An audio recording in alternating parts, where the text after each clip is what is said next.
you today? How you doing, Dr. Cacho? You get it this time. I'm trying. I'm doing good. How's work going? It's alright, it's work. Just Pays work? the bills. I bet. It's been Ish. really hard. It's been really hard. Nah, No? not hard. Okay, last session we're talking about one of your students and their problems. How that made that student come back to you? Yeah, I've had several students come to me with issues this semester. That student, the example student I talked about last time, did come back, and they're doing better. They're doing better? Yes, But luckily. what the conversation make you feel as a teacher? Do you think that you can do something about it, or you can just talk to them and make them feel better? For this individual, it's more so just being someone who can listen versus doing something. Sometimes we can do things like emailing other professors or giving them recommendation to go see our mental health specialist or things like that. But this individual just really needed somebody to listen, to kind of hear out their problems and kind of validate that what they were feeling was okay. So I'm more than willing to do that. How you feel about that every single student that you have comes to you with some type of problem or some type of dissolution? That's what I'm here for. I want the students to come to me. I want them to know that they have somebody that they can talk to, that they can confide in, or trust to give them, I wouldn't say the best advice, but lead them in the best of my ability, at least, solutions. I just try to tell them to take everything I say with a grain of salt, because I speak from personal experience, and I just try to help them make the best choices. And my whole goal with this job is, if I can just help a young person avoid some of the mistakes I made, then I feel that's doing the future a good service. So I did a lot of dumb shit. When you were younger? Yeah. Can you mention some of them? Ran with the wrong crowds, did a lot of unsafe things, drove too fast, drank too much, party too hard, the normal. So your goal is like not make these students do the same thing. You want them to feel safe when it comes to you. Mm-hmm. And you got like a specific students that you feel like they can come to you, or every single student in your school can come to you? Anybody that wants to come in and talk can come in and talk. My door is always open. I see no color, I see no gender. If you need help, come see me. I don't care what major you're studying. If I can, I'll do my best to listen and help any way I can. How your co-workers thinks about that? I think they're supportive. We all try to have pretty much the same policy when it comes to helping students, because we're all pretty much on the same page that first and foremost is the benefit of the student. Our goal here in the Student Success Center is for students to be successful, whether that's academically, in their sport, or just being okay day to day. Sometimes you can't think about the big goals. You gotta focus on the little goals. Going to class, getting assignments turned in, getting caught up on late work, coming down from an anxiety attack because things ain't good at home. Whatever the case may be, we just here for it all. What are some of the little goals that you put in yourself?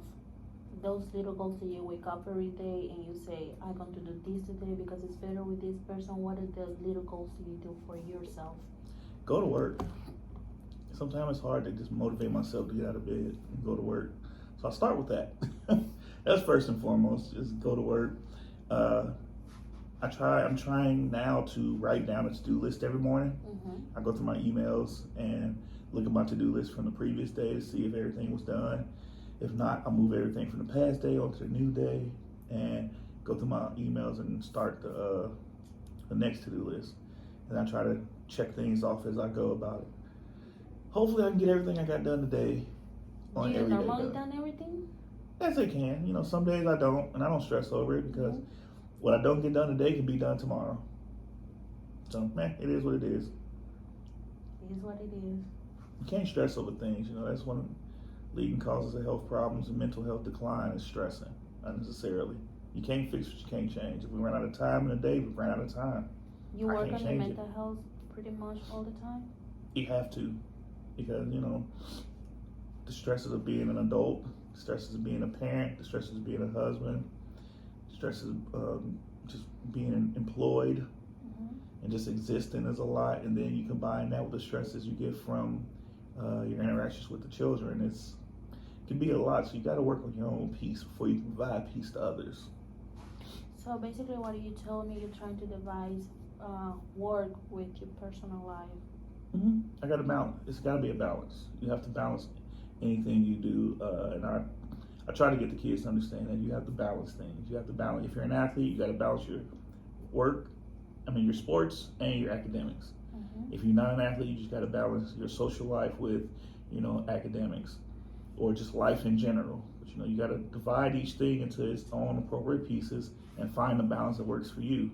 Some people can put 80% of their effort into their academics because sports come naturally. Some people can put, 100% into their sports because they're just that smart.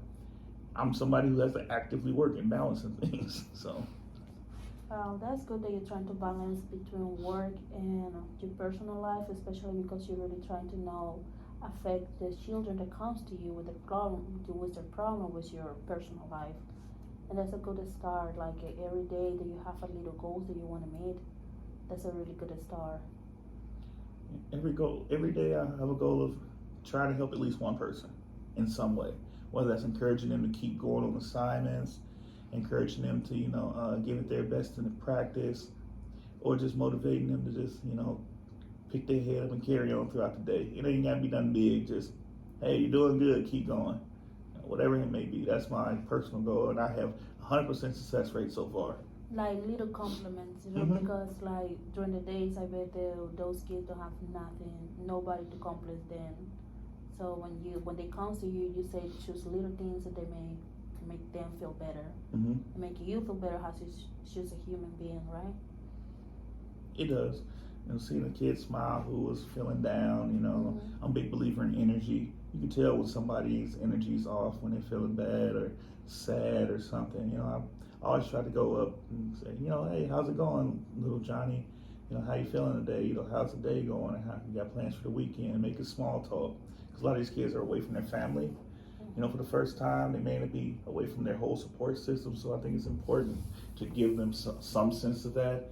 I'm not trying to replace their, parents or other people, but, just having somebody that cares Mm-hmm. or acknowledges them can be huge.